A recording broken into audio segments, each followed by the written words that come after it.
Move forward with the second session of the public comment, and I've received 3, and we'll go ahead and start with Mr. Jeremy Fryberger, representing the coalition.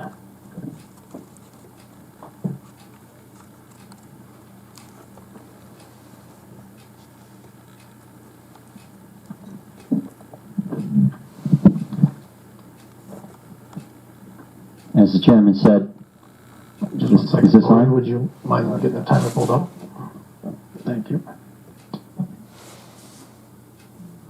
As the chairman said, do I have 10 minutes or 3 minutes? 10 minutes because representing the coalition.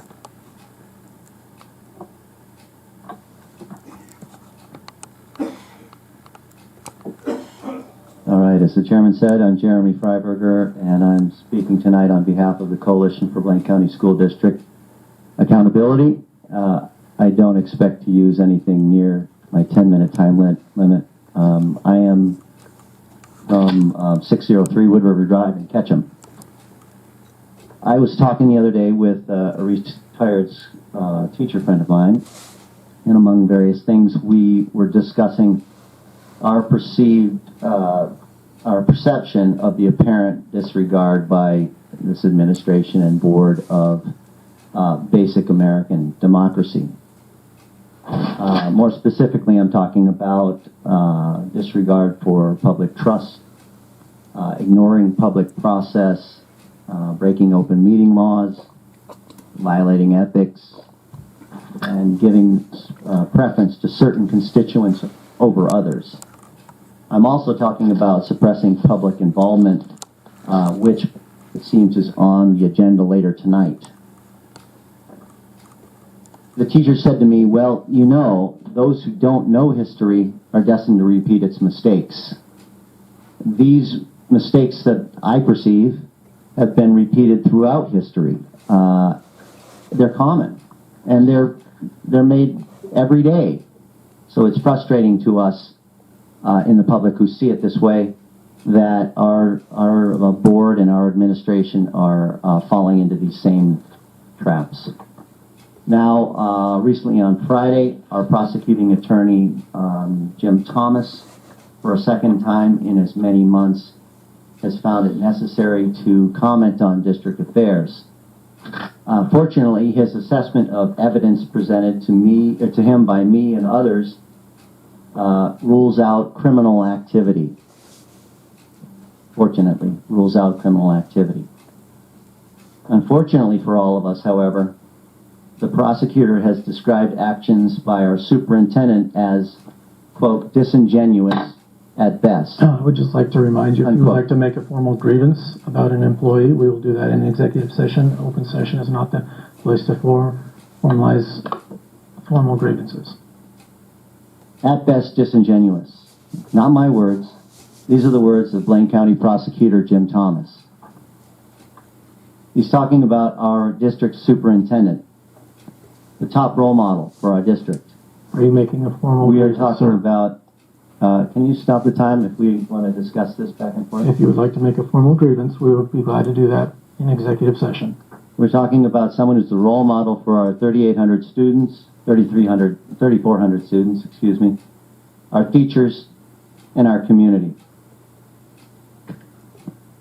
This is a crisis of trust, a deficit of trust crisis that kicked into high gear on November 17th and now seems to have reached emergency levels. The relationship between Dr. Holmes and our district at this point can't end happily. The question, rather, is how much worse the board... Sir, at this time, I'm going to have to ask you to cease your public comment. And this administration Mr. Fryberger, plans to make this event thank you for your for comment. our If district. you would like to make a public comment, you may do so. Contrary to If what you you would might like think, to, I have a positive outlook for our district. would you please? I have a very positive outlook for this district. I think we have wonderful students, wonderful teachers. Sir, thank you for your comment. If you'd like Thank to you make for a your comment. formal grievance, please do so, and we'll do so in executive session.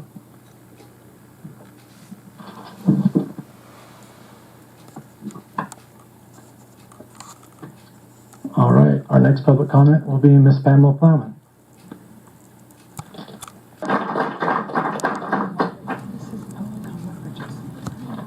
Okay, and we will go ahead and move into the first section of the public comment for tonight, and we'll begin with Ms. Laura Stone.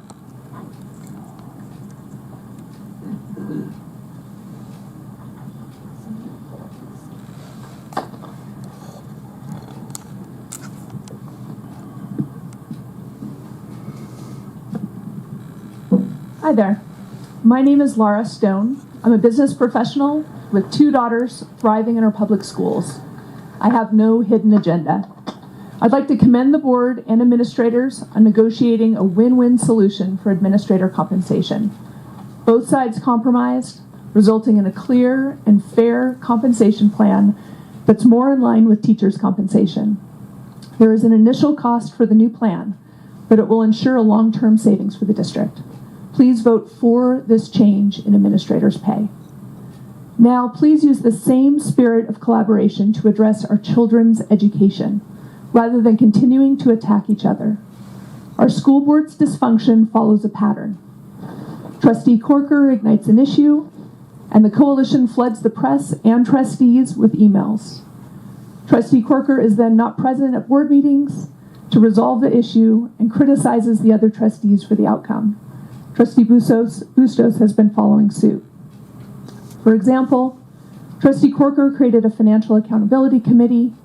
It reviewed a proposal to split Mike Chatterton's job in 2, business manager and treasurer. After much research, the committee recommended the board not split the position. The board approved their recommendation. Trustee Corker did not attend the meeting for the vote, complained about the decision, and disbanded her committee. Trustee Corker criticizes the superintendent at public meetings. When the board met last winter to perform the superintendent's annual review, Trustee Corker did not show up, preventing the 4 votes needed for executive session. The others waited for over an hour, but had to leave without performing the review. Trustees Corker and Bustos voted in April to negotiate administrator compensation, yet Trustee Bustos did not attend the meetings, and Trustee Corker missed 2 out of the 4 meetings, and then declined to participate further in the negotiations. Even worse, both criticized the trustees who did attend. The tone and content of the emails sent by Trustee Bustos to fellow trustees on December 1st were shocking. The pattern is clear. If you don't agree with Trustee Corker, you're demonized. Coalition affiliates write letters to the editor. People hiding behind screen names write dreadful comments online. The final brilliant stroke, Trustee Corker then claims to be the victim of unfair criticism. This demonization and abuse has happened to me, our superintendent, Irene Healy, Trustees Clayton, Freund, and Bennion. If Trustee Mandeville disagrees with Trustee Corker, she'll be next. Watch for it. No one working to improve our children's education should be subject to this kind of animosity. Please vote to approve our new administrator compensation schedule tonight and start to focus on our students and creating a climate of cooperation and possibility, not animosity and blame. Thank you for your comment. Next up is Miss Barbara Browning.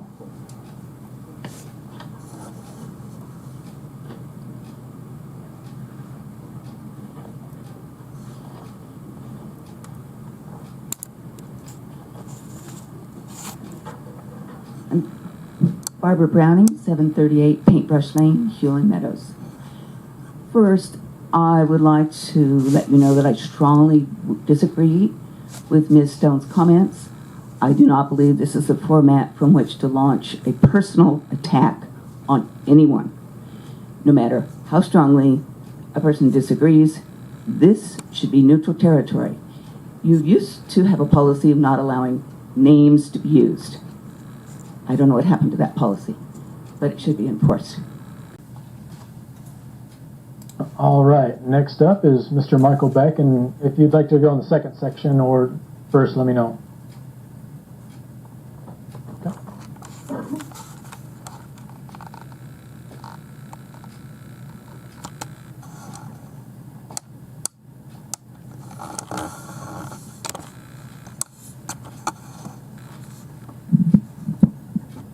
Good evening. Chairman Bennion, District Trustee, Dr. Holmes, District staff, fellow citizens. My name is Michael Beck, and as most of you or many of you might know, I have been serving on the Blaine County School District's Financial Committee for the past 2 years. I'm here tonight as a public citizen and a private citizen. My views tonight do not represent, I'm not speaking for the committee as a whole. I'm speaking as a private individual and a taxpayer and a citizen of the district. I want to start with just a few brief comments about the effectiveness of the committee itself. And last October, one of my fellow committee members, Lyman Drake, submitted some comments about the independence of the committee. And I'd like to quote a few of his comments to start. This was in regards to an ex officio designation as board liaison trustee. He says, this risk compromising, or at the very least appearing to compromise, the independence of our committee. Lyman goes on to say, a committee not perceived as totally independent may find its credibility with the other trustees undermined. Finally, we must be and perceived to be completely independent. I couldn't agree more. What I am here tonight is my concern with the way the district, the committee is constituted. We have district personnel serving on the committee with voting privileges. I believe we are not independent as a committee. Now let me be very clear. My concerns with the Finance Committee are not personnel, but with structure.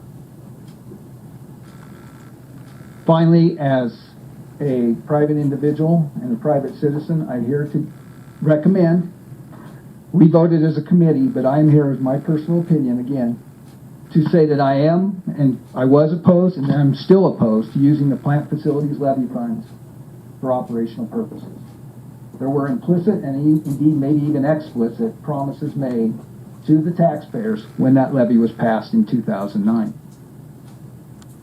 And finally, if appointed, the bylaws of the committee are such that I can serve, or any member can serve, for 3 one-year terms. I have served for 2 years. I want to say that I feel strongly enough about this that if appointed by Trustee Prund, I will not serve next year under this unless the constitution of the committee is changed and that the voting rights be restricted to only the public members. Thank you very much. All right, thank you for your comment. Blaine County School District Policy Number 204.9, revised 1/19/2016. Please see item number 9, which states the board will not hear complaints against personnel or any students in a public meeting.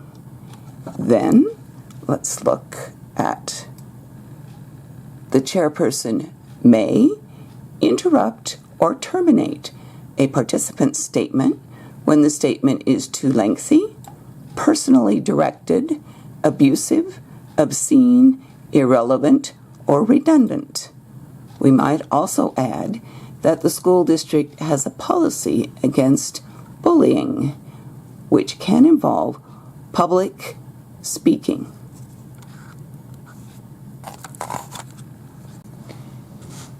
The Code of Ethics for School Board members states, among other things, that a trustee should use their independent judgment and not surrender that judgment to individuals or special interest groups seeking special advantages.